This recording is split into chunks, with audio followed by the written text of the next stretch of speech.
Ассаламу алейкум, урматтуу мекендаштар, урматтуу кыргыз элим, урматтуу кыргызстандыктар. Биз Ак Ниет Аманат коомдук фонду Кудайга шүгүрлөр болсун, Алла Тағалага чексиз мактоолор болсун.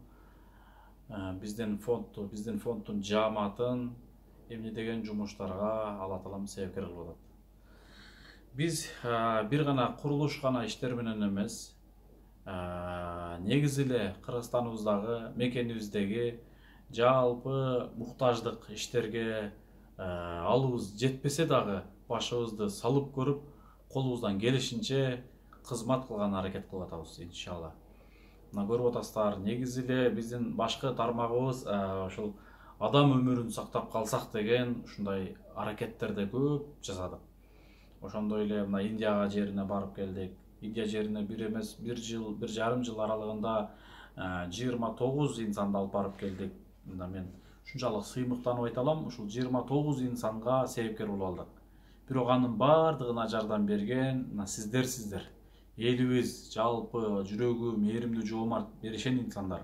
Алардын ар бирине кеминде $20,000 алды, $40,000 чейин каражат акчаларын чогултуп жардам бердиңиздер. Биздин ар бир алып чыккан, көтөрүп чыккан демилгебизге, муктаждарга кайдыгер карап койгонуңуздар жок. Ар бирине салымыңыздарды кошуп аттыңыздар. Мен ушунчалык ыраазы болуп келем. Алла ыраазы болсун. Мына бүгүнкү күндө дагы аты жаман ушундай апат, оору келгенден тарта башта кыргыз элин ынтымакка байлап койду. Кыргыз элин жалпы мекендештерди, жалпы момун мусулман бир туугандарды кайрымдуулукка чакырып, үгүттөп койду. Элдин башын бириктирип койду. Бирок бүгүнкү күндө дагы деле кээ бирлери бар, эч нерсени ойлонбогон, ойгонбогон инсандар бар.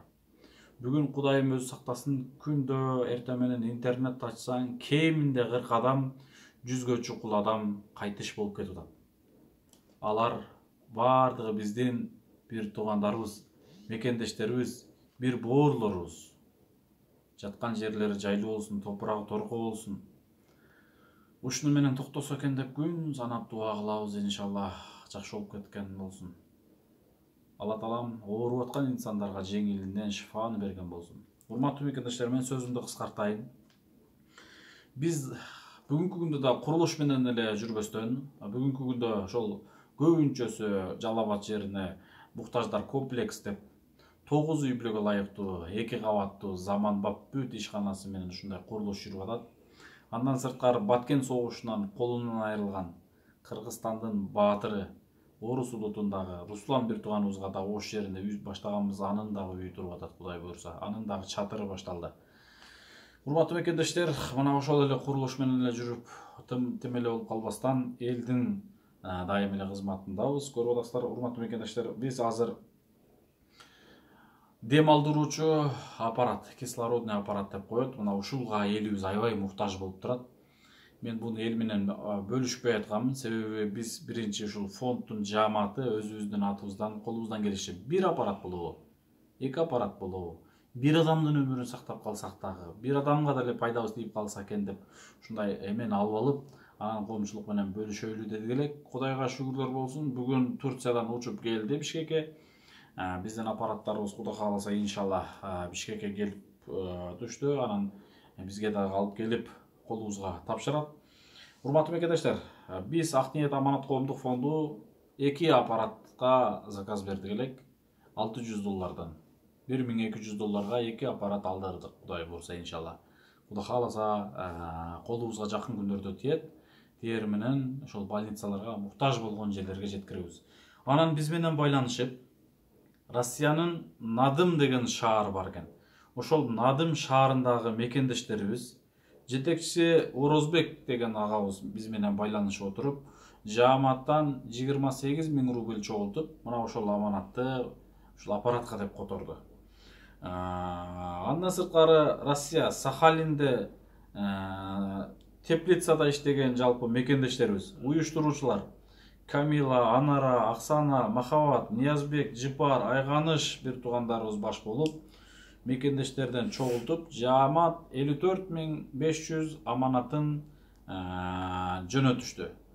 Андан сырткары жаңы эле ушул бүгүн мен менен байланышып, Россиянын Пермь шаарында Сузак районунун жааматынын атынан жетекчиси Садир Мурзаев агабыз байланышып, ушул больницаларга дары дармек элек ушундай аппараттарга жардам болсун деп, мына азыр 40 000 рубль акчасын которуп атат.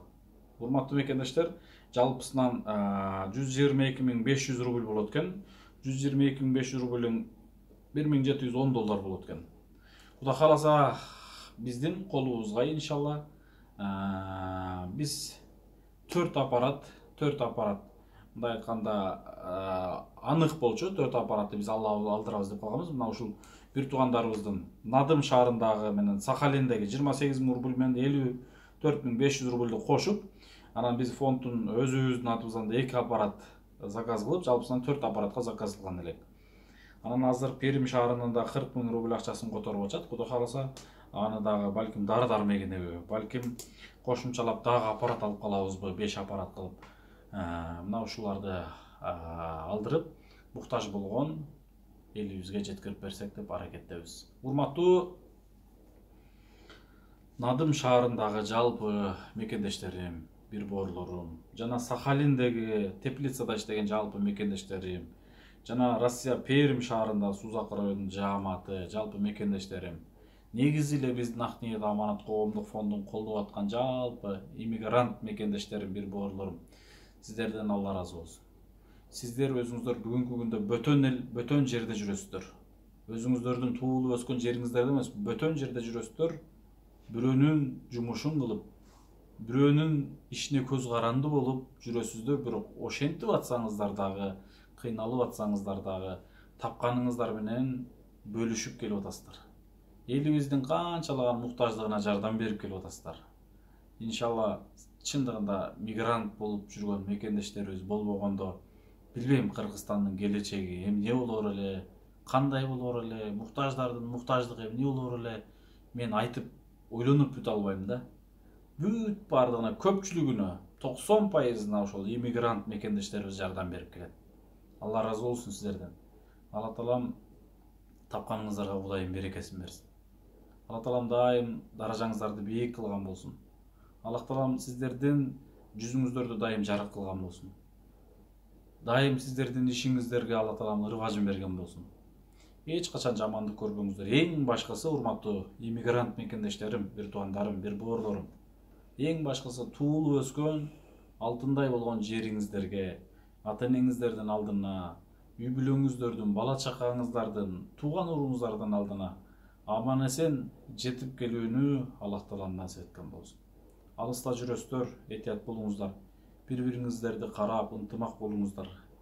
Эч качан жамандык көрбөңүздөр, туугандар. Мен дагы сиздер сыяктуу 4 жыл Москвада эмгектенип жүргөм.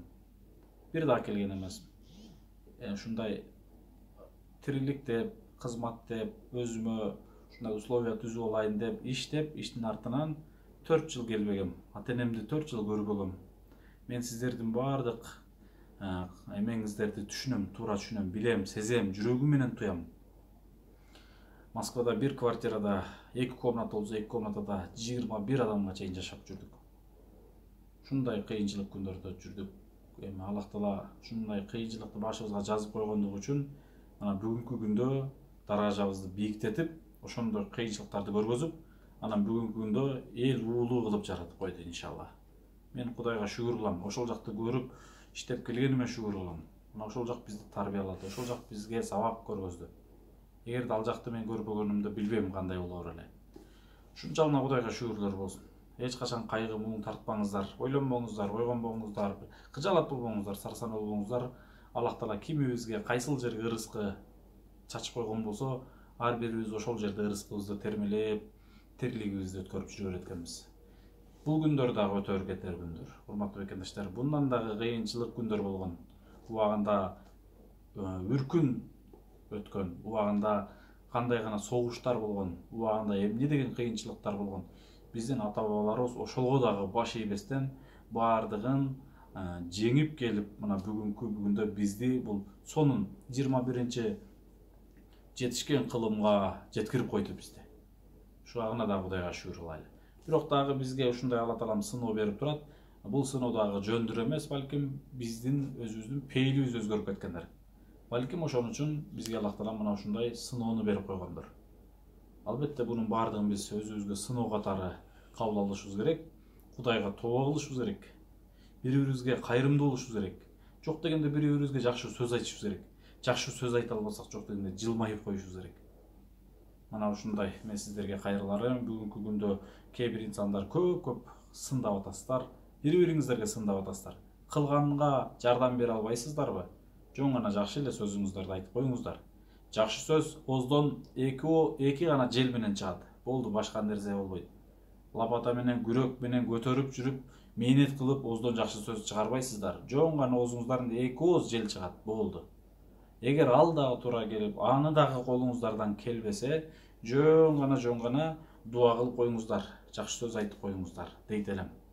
Бизге эмес, жалпы Кыргызстандын баатырларына, бүгүнкү күндөгү кызмат кылып аткан чыныгы баатырларга, бүгүнкү күндөгү жалпы элибизге, мына ошолорго дуа кылып коюңуздар дейт элем. Бүгүнкү күндө чындыгында Кыргызстанды баардык түйшүгүн эл өзүн өзү алып кетип атат.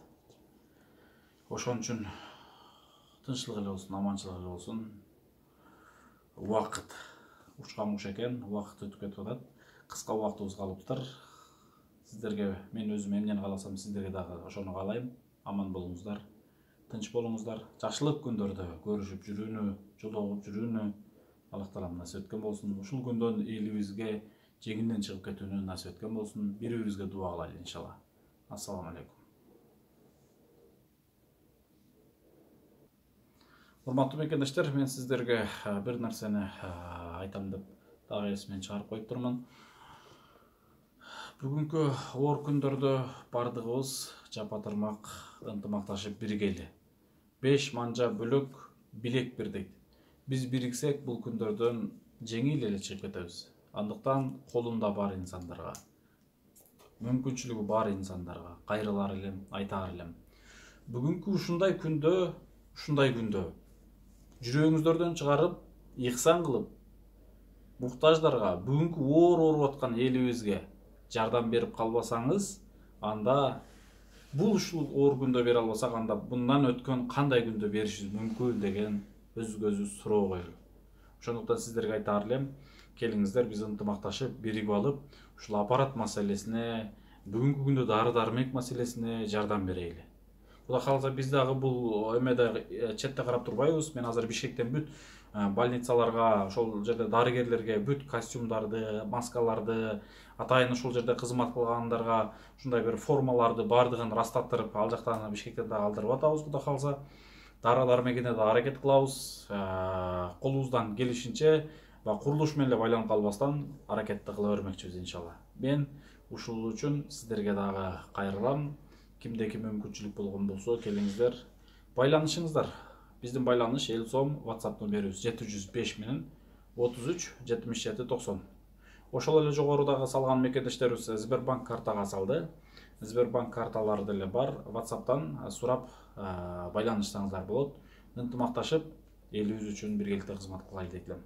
Ушул кислородный аппаратка, дары-дармекке биригип алып жардам берели дейт элем. Мен негизи ушул нерсени кайрылууну токтотуп турайын деп ойлогом. Кээ бир инсандар ар кандай ойлоп, жаман ойлоп, өзүнүн кызыкчылыгын дагы баштады деген ойлор болбосун. Биринчи өзүбүз ишибизди башталып анан кетели деген, бирок мен кыскача отчет берип коеюн дедим. Себеби ошол мекендештер дагы 2-3 эле топтоптур, бирок жалпы элден чогулткан, ошол элге отчет катары жооп берип коеюн дедим. Кудай кааласа эртең биздин аппаратыбыз келсе, дагы сиздер менен толук түрдө бөлүшөм иншалла. Рахмат. Ассаламу алейкум.